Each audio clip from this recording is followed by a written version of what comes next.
ছাত্রছাত্রী, আজকে আমরা ক্লাস 9-এর তাপ সম্পর্কে আলোচনা করব। তো তাপ কাকে বলে প্রথমে দেখে নিই। তাপ হচ্ছে এক প্রকার শক্তি যা গ্রহণ করলে বস্তু উষ্ণ হয় এবং বর্জনে শীতল হয়। তাপের সিজিএস একক ক্যালোরি, এসআই একক জুল, জুল। মাত্রা কি?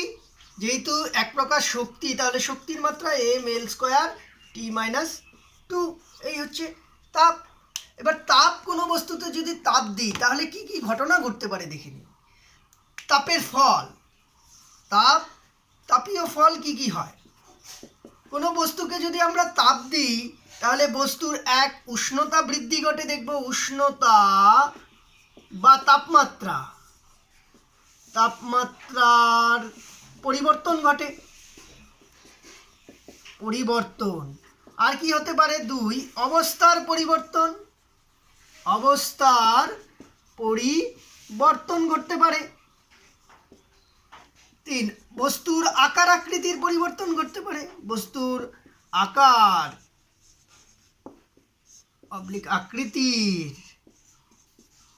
আকৃতির পরিবর্তন ঘটতে পারে। বস্তুর রাসায়নিক ধর্ম পরিবর্তন করতে পারে, রাসায়নিক ধর্মের পরিবর্তন করতে পারে। আর কি হয়? তার বৈদ্যুতিক ধর্মের পরিবর্তন করতে পারে, বৈদ্যুতিক ধর্মের পরিবর্তন। এই ধরনের বিভিন্ন পরিবর্তন আমরা বস্তুতে তাপ দিলে লক্ষ্য করতে পারি। তো প্রথমেই উষ্ণতার পরিবর্তনটা দেখে নিই। যে বস্তুতে আমরা যদি কোনো বস্তুতে তাপ দিই, দেখব বস্তুটা ধীরে ধীরে কি হচ্ছে, তার উষ্ণতাটা বৃদ্ধি পাচ্ছে। আবার আমরা যদি বরফকে তাপ দিই তাহলে কি দেখব, বরফটা ধীরে ধীরে গলতে শুরু করছে, তরলে পরিণত হচ্ছে, অর্থাৎ তার কঠিন থেকে তরলে পরিণত হচ্ছে, মানে অবস্থার পরিবর্তন হচ্ছে।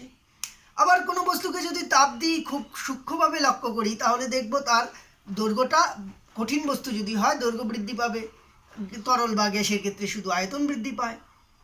আবার কার্বনকে যদি, কোনো বস্তুকে যদি আমরা বায়ুতে উত্তপ্ত করি, পোড়ানো হয়, তাহলে কি হবে? কার্বন, যে কোনো বস্তুতে কার্বন থাকে, অক্সিজেনের সংস্পর্শে আসে বায়ুতে, এবং উত্তপ্ত করলে তাকে যদি তাপ দেওয়া হয়, সেটা রাসায়নিক বিক্রিয়ার মাধ্যমে গ্যাসীয় কার্বন ডাইঅক্সাইডে পরিণত হয়।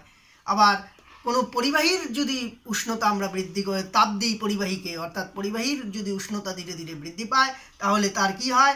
দেখব তার মধ্যে দিয়ে পরিবাহিত তড়িৎ প্রবাহ মাত্রা কমে যায়, অর্থাৎ রোধ বাড়ে। এইসব বিভিন্ন ধর্মগুলো তাপ দেওয়ার ফলে তার পরিবর্তন হয়। এবার তাপমাত্রা সম্বন্ধে আমরা জেনে নিই। তাপমাত্রা কি? উষ্ণতা বা তাপমাত্রা। কি বললাম? উষ্ণতা বা তাপমাত্রা কাকে বলে? উষ্ণতা বা তাপমাত্রা বস্তুর এমন এক তাপীয় অবস্থা যার থেকে জানা যায় অন্য কোনো বস্তু থেকে ওই বস্তু তাপ গ্রহণ করবে না অন্য বস্তুকে তাপ বর্জন করবে। এর সিজিএস একক ডিগ্রি সেলসিয়াস, আর এসআই একক এসআই একক কেলভিন। মাত্রা কি? উষ্ণতাকে থিটা বা কে দিয়ে লেখে, থিটা। এই হচ্ছে উষ্ণতা সম্পর্কে জানলাম। এবার গৃহীত বা বর্জিত তাপ। বস্তু দ্বারা গৃহীত বা বর্জিত তাপ কি কি বিষয়ের উপর নির্ভর করে দেখব। কি কি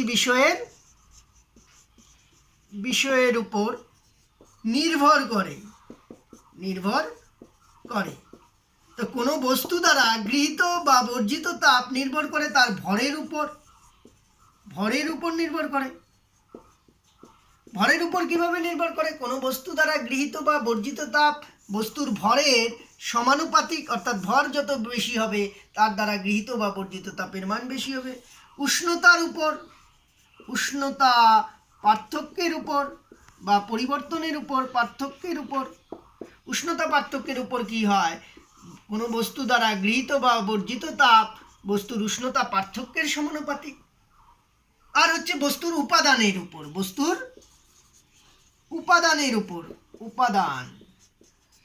উপাদানের উপর। উপাদানের উপর কি মানে হচ্ছে একই ভর সম্পন্ন, একই ভর ও একই উষ্ণতা বৃদ্ধি করতে বিভিন্ন বস্তুর ক্ষেত্রে দেখব আমরা গৃহীত তাপের মানটা বিভিন্ন হয়। যেমন আমরা যদি তামাকে দিই, তামার যে 10 গ্রাম তামার ভরের একটা বস্তুকে 100 ডিগ্রি সেলসিয়াস উষ্ণতা বৃদ্ধি করতে যত তাপ লাগবে, এবার লোহার ক্ষেত্রে দেখব সেটা আলাদা হবে, সেই তাপের মানটা একই পরিমাণ উষ্ণতা বৃদ্ধি করতে। তাহলে এই যে দুটা সূত্রকে যদি যৌগিক ভেদের সূত্র অনুসারে লেখা হয়, তাহলে গৃহীত তাপ H proportional to m into θ2 minus θ1 আসবে, বা H ইকুয়াল টু ms একটা ধ্রুবক আসবে যাকে বলা হয় আপেক্ষিক তাপ, যাকে আপেক্ষিক তাপ বলে, যা বস্তুর উপাদানের উপর নির্ভর করে। তাহলে এখান থেকে S ইকুয়াল টু কী আসবে, H by m into θ2 minus θ1। এবার S এর যদি সংজ্ঞা করি, যদি m equal to 1, θ2 minus θ1 equal to 1 হয়, তবে কি হবে, S ইকুয়াল টু H। তার মানে একক ভর সম্পন্ন কোনো বস্তুর উষ্ণতা 1 ডিগ্রি একক পরিমাণ বৃদ্ধি করতে যে পরিমাণ তাপের প্রয়োজন হয় তাকে ওই বস্তুর আপেক্ষিক তাপ বলে। সিজিএসে জলের ক্ষেত্রে এই আপেক্ষিক তাপের মান 1 হয়, সর্বোচ্চ 1 হয়। তাহলে এস এর একক কি হবে, এস এর একক যদি করি তাহলে কি আসবে, এস এর একক আসবে এইচ এর একক। এইচ এর কি ছিল, সিজিএসে করি, সিজিএসে তাহলে calorie, calorie by gram into degree Celsius, degree Celsius. তাহলে কি আসলো, calorie gram inverse degree Celsius inverse আসবে। এসআই একক কি আসবে, এসআই একক ক্যালোরির জায়গায় হয়ে যাবে joule, KG inverse Kelvin inverse, কেলভিনকে কে দিয়ে লেখে, কেলভিন ইনভার্স। তাহলে মাত্রা কি আসবে দেখে নিই। তাহলে এস এর মাত্রা হবে কি, এইচ এর মাত্রা, এইচ মানে শক্তি, M L square T minus 2 by M into উষ্ণতা হচ্ছে থিটা। তাহলে M M cancel, L square T minus 2 theta inverse, এটা হচ্ছে তার আপেক্ষিক তাপের মাত্রা। এই আমরা আপেক্ষিক তাপ সম্পর্কেও জেনে নিলাম। এবার ক্যালোরিমিতির জানবো। ক্যালোরিমিতি, যে বস্তু তাপ, যদি দুটো বস্তুতে তাপের আদান প্রদান হয় তাহলে কি ঘটে সেটা আমরা ক্যালোরিমিতির থেকে জানতে পারি। ক্যালোরিমিতি, মিতির মূল নীতি দেখব, মূল নীতি ও শর্ত। এবার দুটি বস্তুকে যদি পরস্পরের সংস্পর্শে খুব কাছাকাছি রাখা হয়, দুটি বস্তুকে কাছাকাছি রাখলে যদি তাপের আদান প্রদান অন্য কোনো বস্তুর মধ্যে না হয়, অর্থাৎ দুটি বস্তুর মধ্যেই যদি সীমাবদ্ধ থাকে, বা দুটা বস্তুকে কাছে রাখলে যদি রাসায়নিক বিক্রিয়া, সংস্পর্শে রাখলে রাসায়নিক বিক্রিয়া না ঘটে, বা একটা বস্তুতে অন্য বস্তুটা যদি দ্রবীভূত না হয়, তাহলে উষ্ণ বস্তু দ্বারা বর্জিত তাপ শীতল বস্তু দ্বারা গৃহীত তাপের সমান হবে সর্বদাই। ধরি এ একটা বস্তু যার ভর m1, আপেক্ষিক তাপ s1, উষ্ণতা θ1। এবার বি একটা বস্তু যার ভর m2, আপেক্ষিক তাপ s2, উষ্ণতা θ2। এবার এদেরকে পরস্পরের কাছে রাখলাম, তাহলে এই দিক থেকে তাপ যদি θ1টা গ্রেটার দেন θ2 হয়, তাহলে তাপ এই দিক থেকে এইদিকে যাবে। মাঝখানে একটা যখন সামনে আসলো তখন ধরি থিটা, তাহলে এ বস্তু কি করবে, উষ্ণতা বেশি, তাহলে বর্জন করবে। তাহলে এ বস্তু দ্বারা বর্জিত তাপ কত আসবে, m1 s1 θ1 মাইনাস থিটা। আবার বি বস্তু দ্বারা গৃহীত তাপ m2 s2 থিটা মাইনাস θ2 আসবে। এদের ক্যালোরিমিতির মূলনীতি অনুযায়ী এরা সবসময় সমান হবে, m1 s1 θ1 minus theta equal to m2 s2 theta minus θ2, এরা পরস্পর সমান হবে। এটাই হচ্ছে ক্যালোরিমিতির মূল নীতি। বুঝতে পারলাম। এবার তাপগতিবিদ্যার যদি প্রথম সূত্রকে আমরা লক্ষ্য করি তাহলে দেখব যে তাপ শক্তিকে কার্যে, তাপ কার্যে বা কার্য তাপে পরস্পর রূপান্তরিত হতে পারে। আর এই উৎপন্ন তাপ আর কার্য পরস্পর সমানুপাতিক, অর্থাৎ কৃতকার্য যদি ডব্লিউ হয় তাহলে ডব্লিউ প্রপোর্শনাল টু এইচ হয়, বা ডব্লিউ ইকুয়াল টু জে, কে বলা হয় তাপের যান্ত্রিক তুল্যাঙ্ক বলে। তাহলে যে সংজ্ঞাটা কি পাবো, ডব্লিউ বাই এইচ। তাহলে এইচ ইকুয়াল টু যদি 1 হয় তাহলে জে ইকুয়াল টু ডব্লিউ। তার মানে কোনো বস্তুতে একক পরিমাণ তাপ উৎপন্ন করতে যে পরিমাণ কার্য করতে হয় তাকে তাপের যান্ত্রিক তুল্যাঙ্ক বলে। এর একক কি হবে, কার্যের একক আর্গ, এটা ক্যালোরি। তাহলে আর্গ, সিজিএস একক আর্গ পার ক্যালোরি হবে।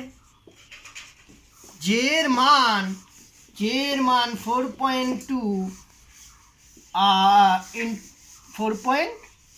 ইন্টু 10⁷ আর্গ পার ক্যালোরি,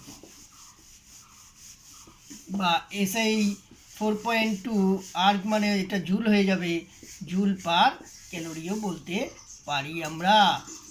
এটা হচ্ছে তাপ আর কৃতকার্যের মধ্যে পরস্পরের যে সম্পর্ক সেটা আমরা লক্ষ্য করলাম। এবার এতক্ষণ যে আমরা তাপমাত্রা সম্পর্কে আলোচনা করলাম সেটা হচ্ছে থার্মোমিটারের সাহায্যে এই যে তাপমাত্রার পরিবর্তনটা আমরা লক্ষ্য করতে পারতাম, এটাকে বোধগম্য তাপ বলে। যে তাপকে থার্মোমিটারের সাহায্যে পরিমাপ করা গেল বোধগম্য তাপ বলা হয়।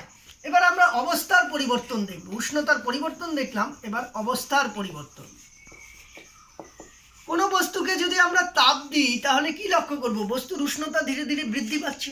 বৃদ্ধি পেতে পেতে একটা নির্দিষ্ট উষ্ণতায় গিয়ে দেখব তাপ দিলেও বস্তুর উষ্ণতা বৃদ্ধি পাচ্ছে না, বরং বস্তুটার অবস্থার পরিবর্তন হচ্ছে। যেমন বরফকে যদি আমরা তাপ দিই,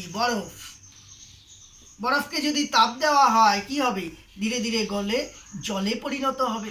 তাহলে এক্ষেত্রে যদি আমরা উষ্ণতা পরিমাপ করি দেখব 0°C হচ্ছে, কিন্তু আমি তো তাপ দিচ্ছি, সেই তাপটা কোথায় যাচ্ছে, তাহলে সেই তাপটাই অবস্থার পরিবর্তন হচ্ছে। তাহলে অবস্থা, বস্তুর তিনটা সাধারণভাবে অবস্থা হয়, কঠিন, তরল আর গ্যাস। কঠিন বস্তুকে যদি আমরা তাপ দিই তার উষ্ণতা ধীরে ধীরে বৃদ্ধি পাবে, বৃদ্ধি পেতে পেতে একটা নির্দিষ্ট উষ্ণতায় গিয়ে বস্তু তরলে পরিণত হবে, অর্থাৎ উষ্ণতা আর বাড়বে না, তখন গলতে শুরু করবে। এই প্রক্রিয়াকে, কঠিন থেকে তরলে পরিণত হওয়ার প্রক্রিয়াকে বলে গলন, তরল থেকে গ্যাসে পরিণত হওয়ার প্রক্রিয়াকে বলে স্ফুটন। একই রকমভাবে গ্যাস থেকে যখন তরলে পরিণত হয় তাকে বলে ঘনীভবন, আর তরল থেকে যখন কঠিন হয় তাকে বলে কঠিনীভবন। তাহলে বস্তুর অবস্থার সঙ্গে উষ্ণতার পরিবর্তনটা কি হয়, বস্তুর উষ্ণতা এই যে বৃদ্ধি পেল, একটা নির্দিষ্ট জায়গায় গিয়ে ফিক্সড হলো, তারপরে এই আবার একই থাকলো উষ্ণতা, তারপরে আবার যাবে। এটা যদি কঠিন হয় এখানে হবে কঠিন প্লাস তরল, তারপরে তরল, আবার তরলটা আবার একটা নির্দিষ্ট উষ্ণতায় গিয়ে ফিক্সড হবে, তারপর আবার কনস্ট্যান্ট হয়ে যাবে উষ্ণতাটা, আবার বৃদ্ধি পাবে। এখানে হবে তরল প্লাস গ্যাস, আর এখানে হবে গ্যাস। তাহলে এই যে বিন্দুটা, এটা হচ্ছে গলন শুরু, এটা হচ্ছে গলন শুরু, আর এটা গলন শেষ। একই রকমভাবে এই বিন্দুতে স্ফুটনের শুরু হবে, এখানে ফোটনের শেষ হবে। এই দুই জায়গায় উষ্ণতা একই হবে। জলের ক্ষেত্রে এটা 100°C হবে, আর বরফের ক্ষেত্রে এটা 0°C হবে। এইভাবে অবস্থার পরিবর্তন ঘটে। এবার বায়ু দেখি, সম্পৃক্ত বায়ু, অসম্পৃক্ত বায়ু। যখন নির্দিষ্ট উষ্ণতায় নির্দিষ্ট আয়তনের বায়ুতে সর্বাধিক পরিমাণ জলীয় বাষ্প উপস্থিত থাকে তখন তাকে সম্পৃক্ত বায়ু বলে। যখন নির্দিষ্ট উষ্ণতায় নির্দিষ্ট আয়তনের বায়ুতে যে সর্বাধিক জলীয় বাষ্প থাকার কথা তার থেকে কম থাকে তখন তাকে অসম্পৃক্ত বায়ু বলে। এইখান থেকে এইগুলো জিনিসগুলো আমরা পড়ে নেব সংজ্ঞাগুলি। শিশিরাঙ্ক, যে উষ্ণতার শিশিরাঙ্ক, যে উষ্ণতার নিচে গেলে বায়ুর জলীয় বাষ্প জমে শিশিরে পরিণত হয় তাকে শিশিরাঙ্ক বলে। শিশির কাকে বলে? যখন বায়ুর উষ্ণতা শিশিরাঙ্কের নিচে নেমে যায় তখন বায়ুতে উপস্থিত যে জলীয় বাষ্পগুলি সেগুলি ঘনীভূত হয়ে জলকণা রূপে কুপরিবাহী বস্তু, ভূপৃষ্ঠের সংস্পর্শে থাকা কুপরিবাহী যে বস্তুগুলো আছে তার উপর জমা হয়, একে শিশির বলে। কুয়াশা কাকে বলে?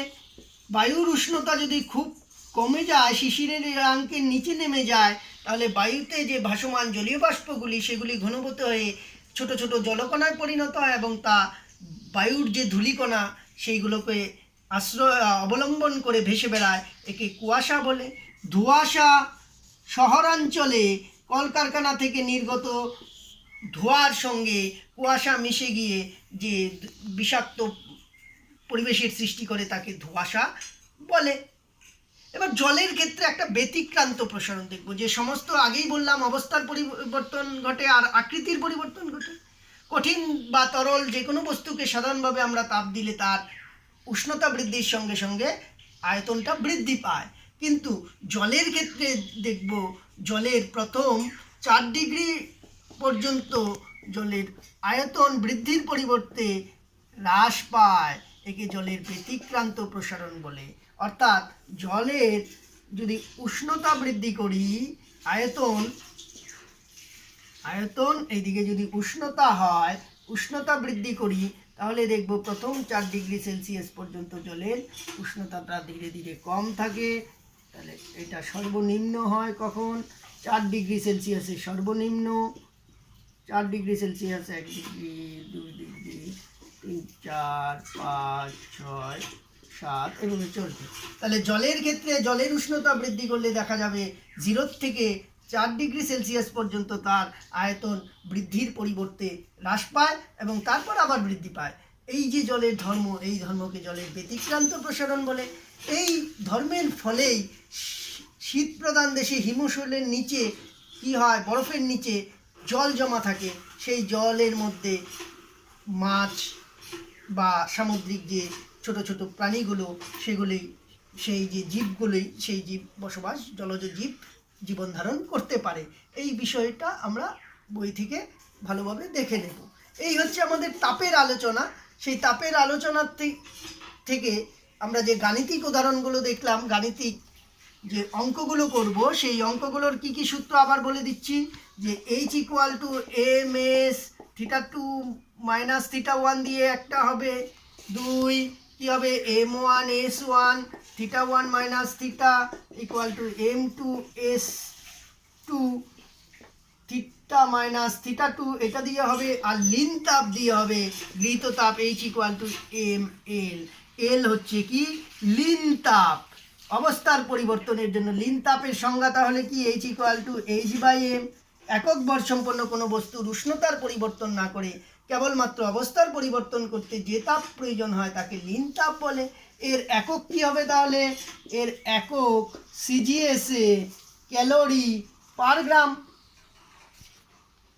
এসআই এ জুল পার কেজি। তাহলে বরফ গলনের লিন তাপ, 80 ক্যালোরি পার গ্রাম বলতে কি বোঝো? বরফ গলনের লিন তাপ 80 ক্যালোরি পার গ্রাম বলতে কি বোঝো? মানে 1 গ্রাম বরফের উষ্ণতা 0 ডিগ্রি সেলসিয়াস উষ্ণতার 1 গ্রাম বরফকে 0 ডিগ্রি সেলসিয়াস উষ্ণতার 1 গ্রাম জলে পরিণত করতে 80 ক্যালোরি তাপের প্রয়োজন হয়। এভাবে আমি অঙ্কগুলো করে নিতে পারবো।